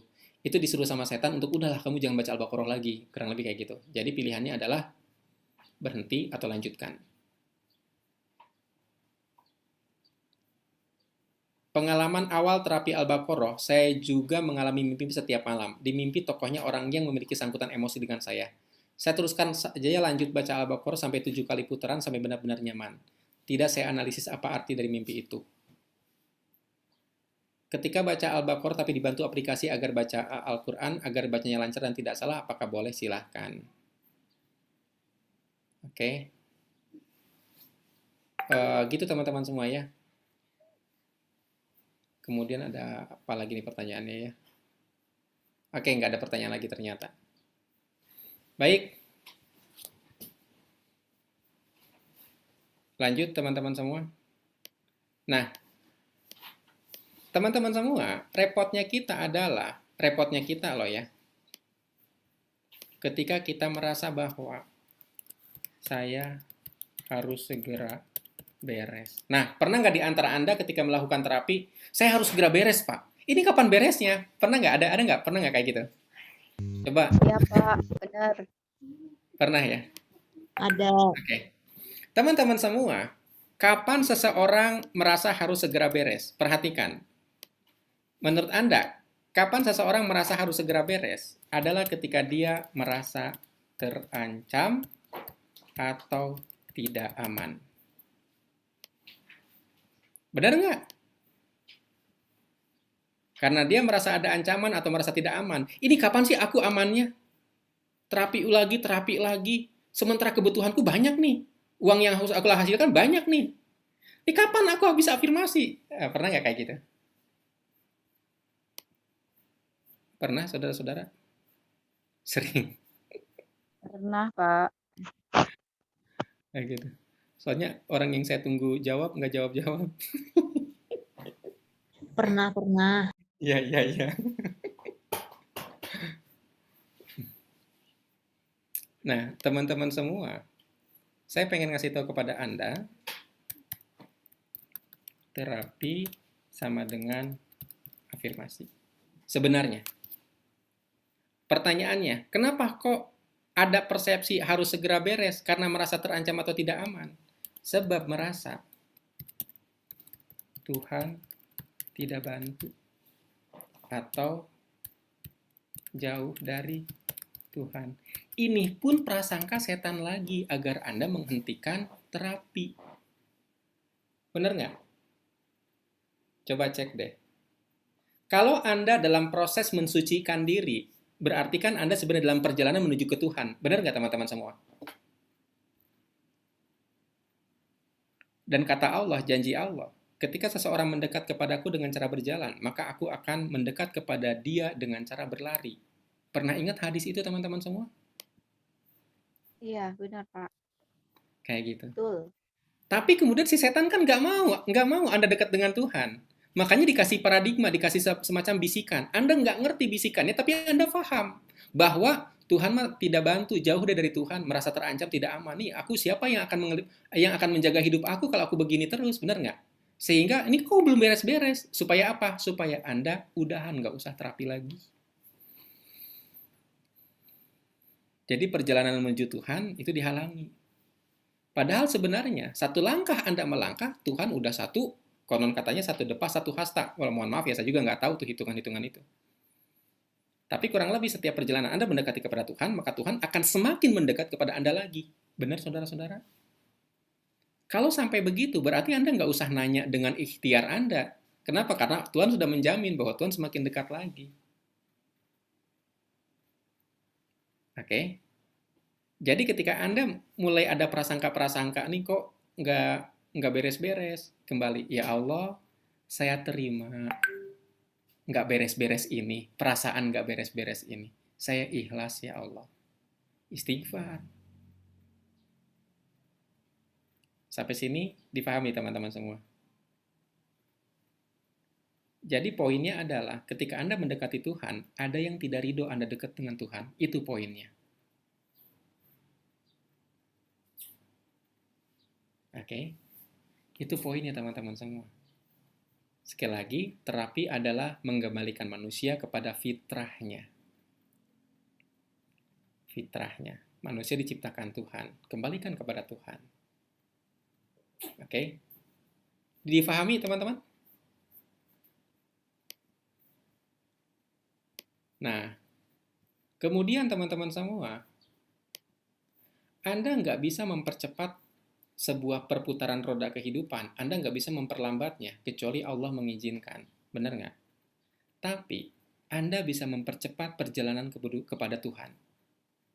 Sekali lagi, Anda tidak bisa mempercepat roda kehidupan, Anda tidak bisa memperlambatnya, kecuali seizin Tuhan. Karena Anda nggak ngendaliin. Bahkan nafas Anda yang bisa Anda hirup. Saya mah takut besok tidak bernafas. Nggak bisa. Tetap ya namanya itu. Tetap itu. Anda nggak bisa ngambil nafas orang. Nggak bisa. Ngerti nggak? Nggak bisa teman-teman semua. Malah jadi nggak sehat loh nafasnya kayak gitu. Saya jadi capek banget barusan. Astagfirullah. Capek kayak gitu ya. Jadi nggak bisa dipercepat, nggak bisa diperlambat. Nggak bisa.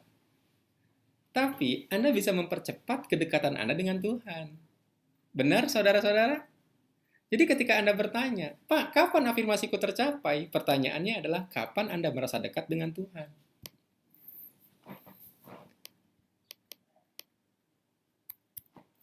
Kapan afirmasi tercapai adalah kapan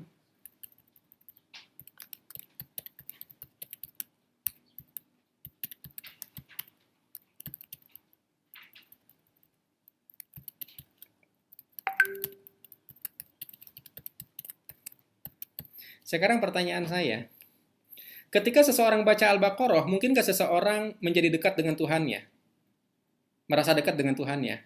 Bisa aja dong. Ketika katakanlah seseorang baca kitab sucinya, Bu Yuli membaca kitab sucinya katakanlah. Dia merasa dekat dengan Tuhan. Bisa aja dong. Maka cukup itu jadi alasan afirmasi dia tercapai. Kenapa? Karena dekat dengan Tuhan. Dekat dengan pusat kekuasaan. Nanti makanya teman-teman semua, sebenarnya keajaiban itu terjadi manakala Anda dekat dengan Tuhan, bahkan sejak Anda memutuskan terapi. Sejak Anda memutuskan terapi. Anda belum terapi, tapi baru memutuskan.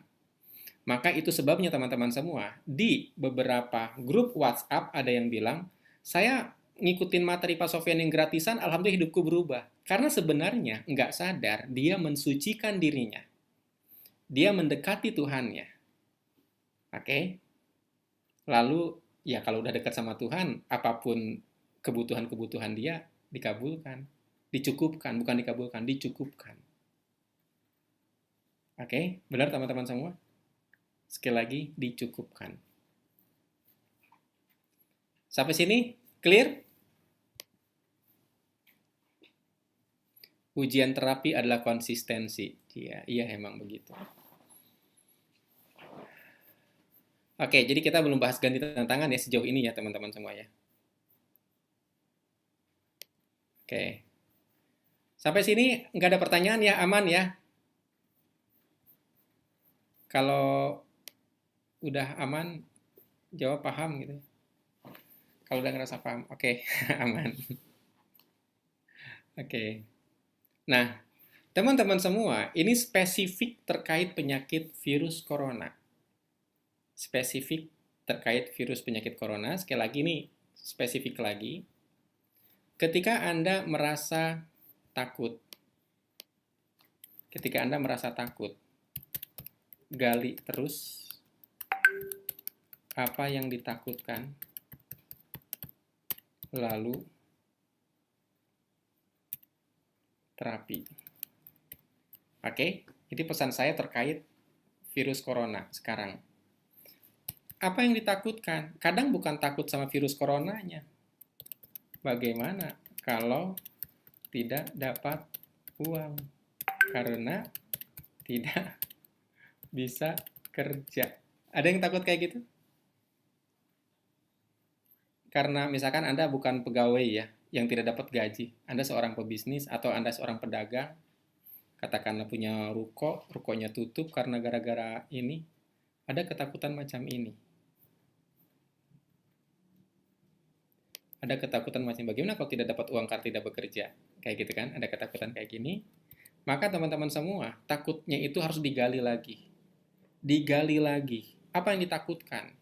Nggak makan. Kalau nggak makan gimana? Ya anak-anak kelaparan. Kalau anak-anak kelaparan gimana? Nangis, Pak. Kalau nangis gimana? Ya nangis itu saya sedih, Pak. Kayaknya pengen mati aja deh, misalkan. Nah, begitu udah ketangkep teman-teman semua, terapi. Ya Allah, saya ikhlas ya Allah. Saya ikhlas seandainya memang saya mesti mati. Saya ikhlas bila memang anak-anak saya nangis kelaparan. Saya ikhlas, saya terima ya Allah. Saya pasrahkan rizki saya kepadamu. Saya pasrahkan kedamaian hati saya kepadamu. Jadi jangan jangan dilawan si ketakutan-ketakutan itu. Ikutin aja terus, lalu terapi. Seluruh prasangka negatif itu sebenarnya yuwaswisu fi sudurinas. Kejahatan dalam diri manusia, dalam dada manusia, dari jin dan manusia, minal jinnati wanas. Karena fitrah Anda sebenarnya pasrah kepada Tuhan, fitrah Anda. Kalau Anda perhatikan orang-orang kampung, ya sudahlah kita mah ikhlas aja gitu ya. Karena masih fitrah tuh mereka tuh. Anda ngobrol aja sama orang kampung tuh, dikasih ini, hidupnya kayak gini, panennya gagal, ya sudah kita mah ikhlas saja katanya kan. Itu fitrahnya memang begitu teman-teman. Nah, Allah akan mencukupkan rizki Anda, mencukupkan apa yang Anda butuhkan dikasih. Kayak gitu ya, mencukupkan. Syaratnya apa? Ridho. Oke, Pak, kebiasaan saya Ho'oponopono tiap malam sebelum tidur sampai tidur, Pak. Ini boleh ya, Pak? Silahkan. Kalau saya selain sebelum tidur juga saat terjaga agar saya tahu bahwa saya tenang, lega, plong. Kayak gitu ya. Agar saya tahu tenang, lega, plong. Kalau seandainya saya mengandalkan satu sebelum tidur doang, di mana setelah saya tertidur, saya nggak tahu sebenarnya saya udah plong apa belum. Kayak gitu. Jadi saya memilih selain sebelum tidur, di saat terjaga, boleh setelah sholat. Kalau saya. Pak, terapinya belum tuntas, apakah rencana penting dalam kehidupan harus ditunda dulu? Saya berencana mau menikah, tapi trauma saya belum tuntas. Bagaimana saya, Pak? Perhatikan, bagaimana, Pak? Apa tuh selanjut atau harus nunggu dulu sampai saya merasa tenang? Poinnya begini, kalau Anda memutuskan dalam posisi panik, itu bukan keputusan yang baik. Kalau Anda tahu bahwa ada emosi negatif dalam diri Anda, kemudian emosi negatif itu bisa mempengaruhi pikiran-pikiran Anda. Perhatikan tadi ya. Lihat nih. Keputusannya adalah pengen nikah. Persepsi saya itu udah bagus apa belum? Tapi soalnya perasaan saya negatif. Nah, ini teman-teman semua. Kalau saran saya, bahkan teman-teman semua, jodoh pun akan selaras dengan persepsi kita. Apa yang paling Anda benci dari seorang laki-laki itu akan muncul di pasangan Anda kalau Anda perempuan. Contoh misalkan saya nggak suka banget tuh sama bapak saya yang titik-titik selingkuh apalah gitu ya. Selingkuh. Anda benci banget. Itu akan muncul di pasangan Anda. Kenapa? Karena Anda memvibrasikan energi itu. Oke? Jadi gimana? Kalau menurut saya, beresin dulu. Walaupun saya tidak tahu separah apa. Kayak gitu. Yang Anda yang tahu Anda sendiri. Kalau saya sih milih beresin dulu emosi saya sampai clear, sampai benar. Kemudian saya niat pengen terapi.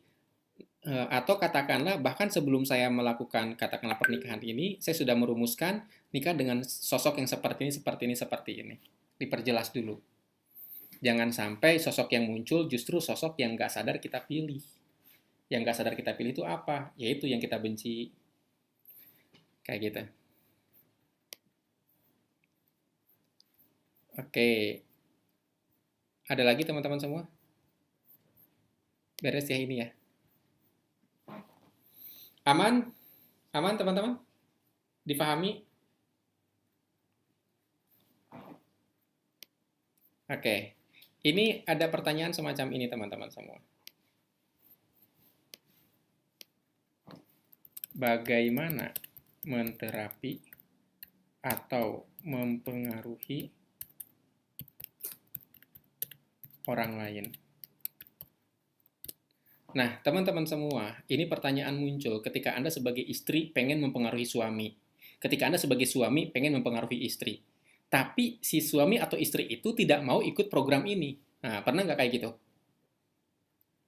Oke, bagaimana menterapi atau mempengaruhi orang lain? Teman-teman semua, pada hakikatnya, Anda akan selaras dengan vibrasi Anda sendiri. Bukan gitu, bukan itu, bukan. Saya ralat. Kita selalu terhubung dengan orang yang selaras. Jadi ketika Anda merasa kesal dengan pasangan Anda yang kok dia nggak mau sih padahal aku udah ngerasa nyaman, perhatikan deh. Anda kesal karena apa? Kesal karena dia sering ditipu. Oke, Anda yang harus diterapi. Andanya yang harus diterapi karena pengalaman suami ditipu. Di mana Anda ngerasa udah ngenasehatin, tapi nggak diturutin. Kesel Anda mesti diterapi. Kenapa? Nggak sadar, ketika suami berusaha lagi, dalam hati Anda ngomong gini, halah, paling-paling juga, ntar gagal lagi. Akhirnya benar suaminya gagal lagi. Ngerti nggak saudara-saudara? Paham nggak?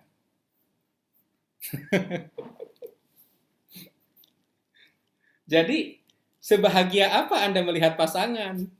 Sama dengan ke anak. Kadang-kadang ke pasangan juga. Ngeliat dia, mending ngeliat tembok dah. Ngerti nggak maksud saya? Ngerti. Jadi makanya persepsi kita kepada pasangan itu mesti netral. Bagaimana caranya? Apa trauma kita kepada pasangan? Apa emosi negatif kita ke pasangan? Tulis. Itu ditulis di pengalaman yang tidak menyenangkan untuk di Ho'oponopono. Suami dinasehatin gak nurut, katanya rugi, ngadu ke saya. Tulis tuh. Serasa lagi disindir,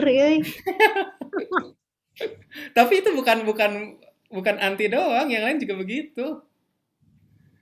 Kayak gitu. Paham. Gitu ya. Jadi, apa yang Anda benci dari pasangan Anda justru muncul semua. Muncul semua. Nah, makanya ketika Anda mengalami sesuatu yang tidak menyenangkan dari pasangan, itu adalah bukti bahwa Anda manusia biasa, bukan Tuhan. Bahwa Anda tidak berkuasa menggerakkan pasangan Anda sedikit pun. Ketika Anda ingin menggerakkan pasangan Anda, ingin mempengaruhi pasangan Anda, ingin menguasai pasangan Anda tiba-tiba ingin menjadi Tuhan.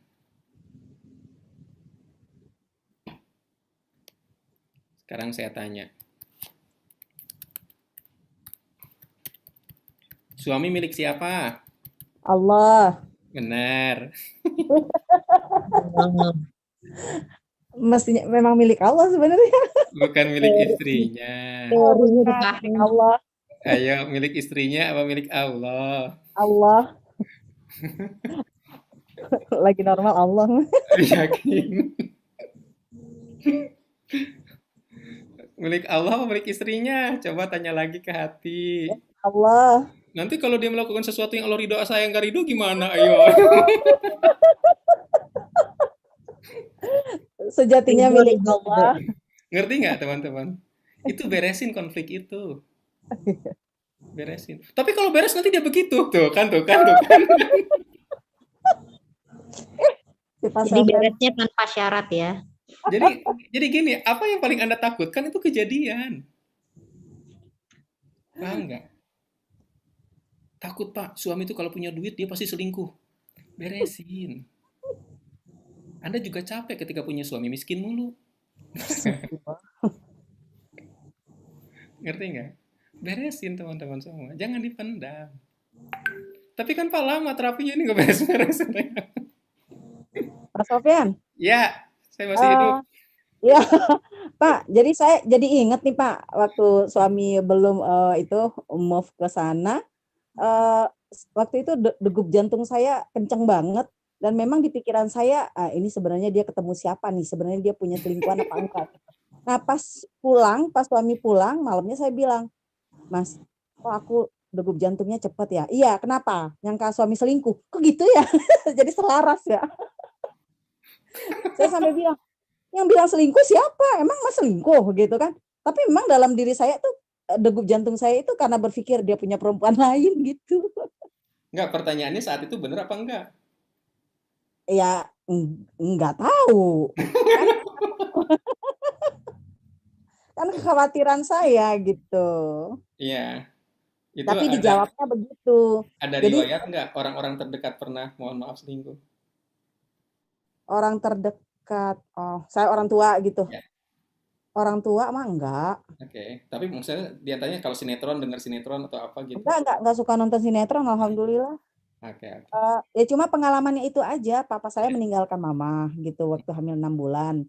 Itu ini terus sepupu-sepupu saya proses cerai dengan istri-istri mereka gitu. Jadi itu membuat image saya itu, ini laki-laki pada nggak bener semua ini kayaknya gitu. Iya, dan ketemu kan? Ketemu padahal Yang nggak dia ini benar itu. Laki yang nggak benernya jadi ketemu kan? akhirnya ketemu. Dengan laki yang nggak benar. Ya kata saya gitu. Iya, itu Jadi dia. kekhawatiran gitu loh Pak, kekhawatiran gitu. Khawatir dia punya yang lain, khawatir saya ditinggalkan, benar dia pergi. Ya Allah, astagfirullah.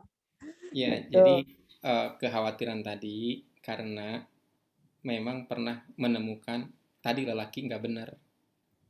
Kan selingkuh bagian definisi dari lelaki nggak benar.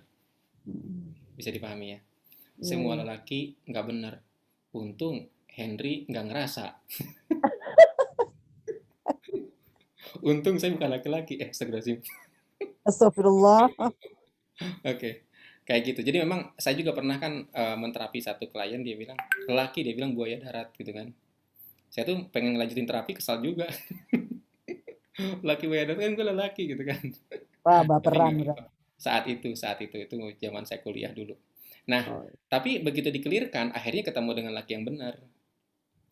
Gitu. Apa yang Jadi jadi benar gitu ya. kita selaras dengan vibrasi kita sendiri. Orang yang kita temui. Contoh gini teman-teman semua. Pasangan kita tuh bukan setan yang selalu salah. Tapi juga bukan malaikat yang selalu benar. Benar nggak? Nah, di frekuensi apa vibrasi kita memancar, maka kita akan menggali sisi frekuensi itu. Kalau seandainya frekuensi kita mengatakan bahwa laki-laki itu nggak benar, maka pasangan kita yang soleh pun jadi muncul ketidakbenarannya. Dipahami? Iya, paham. Anda punya seorang suami, katakanlah, cerdasnya amit-amit, cerdas banget gitu ya, cerdas banget. Tapi Anda pernah ngerasa kesal dengan dia, sehingga tanda kutip mengatakan bahwa coba dah, kamu tuh belagu banget, awas lo kalau jatuh aja, misalkan jatuh dalam pengertian bisnis, investasi rugi gede nanti gitu kan. Nah, nggak taunya suami itu entah kenapa masuk ke dalam frekuensi itu. Oke, gitu teman-teman semua. Nah, pertanyaannya, ini dari pengalaman saya ya, kuat-kuatan siapa ya? Afirmasi istri apa afirmasi suami? Dari pengalaman saya, tapi ini saya belum dapat data pendukung ya. Itu kebanyakan perempuan teman-teman semua. Kenapa perempuan? Perempuan tuh kalau udah pakai perasaan, nggak pakai mikir lagi. Padahal vibrasi jantung lebih kuat daripada vibrasi pikiran. Bener nggak? Kalau perempuan percaya bahwa dia bakal dapat duit, dia tidak perlu hitung-hitungan dari mana. Nggak perlu. Kalau seorang perempuan udah percaya, kayaknya aku bakal dapat duit deh. Dari mana? Bodoh amat, nggak penting. Pokoknya aku bakal dapat duit aja. Itu si perempuan, udah, jadi logikanya tuh nggak dipakai gitu loh. Tapi itu baik, karena memang yang yang dorongan paling kuat tuh dari jantung, degup jantung gitu kan. Makanya dia jadi bahagia, seneng gitu. Akhirnya vibrasinya tuh kuat, dapat. Tapi kalau laki-laki, kayaknya aku dapat duit ya dari mana? Tar dulu, aku analisa dulu ya. Dari sini. Jadi dengan kata lain, makanya kata Ipo Santo 1 katanya bahagiakan dua bidadari. Konteksnya itu lebih kepada kerjasamalah antara suami dengan istri. Jangan bersaing. Paham ya? Kerjasama. Kayak gitu. Maka penting suami jadi pakaian istri, istri jadi pakaian suami. Kayak gitu. Jangan jangan menjatuhkan. Jangan bersaing. Dipahami teman-teman semua? Iya, paham. Oke.